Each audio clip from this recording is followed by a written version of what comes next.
the iPhone to hear, obviously, the changes in carrier.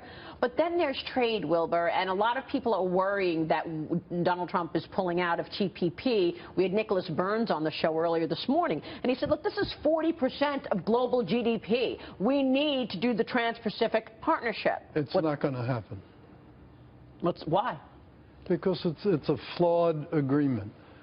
For example, it's fine to say that it's a multi-country agreement. Theoretically, that means you're erecting big trade barriers against people outside that agreement. But the reality is, under TPP, the majority of the content of a car could come from outside TPP, say from China or Indonesia or Malaysia or anywhere, yet get total TPP tax treatment, and if it came in through Mexico, total NAFTA tax treatment as well.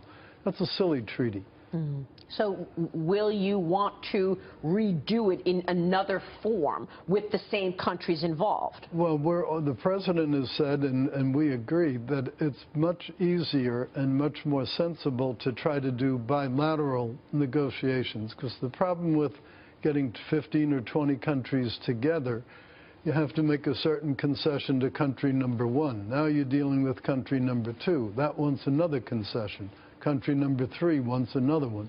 And meanwhile, you lose track of the fact we are the biggest market. We are the biggest customer. They should be thinking of themselves as valued suppliers to their main customer, not as little piranha fish picking away at the main customer. What is the most important bilateral deal you think you need to do? Well, I think there are going to be lots of them. The NAFTA is probably as good a starting point as any. NAFTA is technically 3 countries, but there are a lot of issues that we have that will benefit us and will also benefit both Mexico and Canada. I want to get back to NAFTA, Wilbur. This is an important point that you raised, and I want to talk about it. But first, Stephen, let me read you the statement from the Democratic National Committee this morning. And they say, so much for draining the swamp. Nominating Stephen Mnuchin to be Treasury Secretary, a billionaire hedge fund manager and Goldman Sachs alumnus who preyed on homeowners struggling during the recession, is a slap in the face to voters who hoped he would shake up Washington. Trump is already heading into office as the most corrupt, conflicted, and unpopular president-elect in history, and now he's breaking his signature promise to the voters who elected him. And this is from DNC Communications Director Adam Hodge. Your reaction? Well, first let me say I was surprised to see that statement. As it relates to Goldman Sachs, I had a terrific career there. I haven't been there since 2002. I spent most of the last 8 years as a regional banker understanding what this country needs in terms of regional banks and working with banks. And although we control the House and the Senate, it'll be my job to work with the Democrats as well in making sure that we work together as a team in getting things passed. So let's talk about the rollback of regulations, which is so powerful. What regulations out there do you think are most onerous that you really do need to take a second and third look at? Well, the first thing we're going to do is look at Dodd-Frank, and it is way, way, way too complicated, and there's many aspects of it that we got to kill. There's many aspects of it that prevent banks from lending, and we need to make sure that banks lend. We want to see huge growth in this economy. It's small and medium-sized businesses, and we need to make sure that the banks are lending to them. So the rules had become so stringent that the banks pulled back, and they were lending less. Is that right? Absolutely. Yeah. And the rules are so complicated that many times banks don't even know how to interpret many of the rules. So let me just say, you know, I believe we need to have proper regulation of banks that have FDIC deposits to make sure that we keep the safety of FDIC deposits. But having said that, there's many, many aspects of Dodd-Frank that cross over so many things that make no sense that we're going to look at. Well, you probably experienced this as well, Will. Well, I did in the banks that we have. Yeah. The average small bank now has more compliance people than lending officers. That's a very flawed business model. And even at the large banks, the regulators have offices there, right? Absolutely. Yeah. That's not the way to run a bank. Government is not the right way to allocate capital. Private sector is the right way.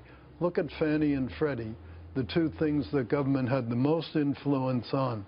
They're not exactly role models. Would you move to change Fannie and Freddie at this point? Would you move to have these privatized? Absolutely. We got to get Fannie and Freddie out of government ownership. It makes no sense that these are owned by the government and have been controlled by the government for as long as they have. In many cases, this displaces private lending in the mortgage markets, and we need these entities that will be safe. So let me just be clear. We'll make sure that when they're restructured, they're absolutely safe and they don't get taken over again, but we got to get them out of government control. This is a big deal. These are huge institutions. You think that, I mean, if we saw that as not complicated, wouldn't that have happened already, that it would get out of government? Well, I think this administration, it hasn't been a priority. If it had been a priority, it would have. And our administration, it's right up there on the top 10 list of things that we're going to get done, and we'll get it done reasonably fast. Talk to me about the first couple of months as Commerce Secretary. Right. What will be your priorities? Well, first we have to get a staff together because you can't implement anything without a staff. Second, we're going to go in a scheduled way through the trade agreements, through the ones that we do have trade agreements with and ones we do not, because we're not anti-trade agreement. It just, as I say, we're anti-ones that don't make sense. So there's need to fix the old ones. There's a need to enter into some new ones. So tell me about NAFTA. What do you want to change about NAFTA? Well, I think the right way to negotiate NAFTA is in conference rooms with Mexico and Canada, not, frankly, in the press room. Yeah, okay. No, that's a fair point. But, you know, a lot of people worry, business in particular, that if we're going to see, you know, pulling out of TPP, looking at NAFTA, changing NAFTA, looking at anything else that may not make sense, is it too much at once? Will it create disruption as opposed to growth? Well, first of all, it isn't a question of pulling out of TPP. TPP Right. does not exist. Right. It's a fiction of people's imagination at this point. Well, Obama wanted it to push it until the last days in office. Well, come on. it was especially a figment of his imagination. Right. So that's the question, though, in terms of disruption, too much at once. What do you say to No, but that? my point is, it's hard to say there's disruption when you don't do something you weren't doing anyway. What about NAFTA? NAFTA needs to be fixed, but it's not going to be fixed with blowing up the whole world. Mexico's not going to go to zero. Canada's certainly not going to go to zero. But there are changes needed, and I think the markets are recognizing it. Look how the peso has acted. If that doesn't tell you that everybody knows there'll be change, I don't know what does. Yeah, that's a good point. And when you look at, for example, the UK, it feels like Theresa May has reached out. Is that an important trading partner for the U.S.? It's a potentially very important one. And we have always had a very special relationship with the UK as a country. I have always had a special relationship with UK as an individual, both from investing point of view, from a social point of view, and from every other point of view. Yeah. So I think that will be a very interesting new development.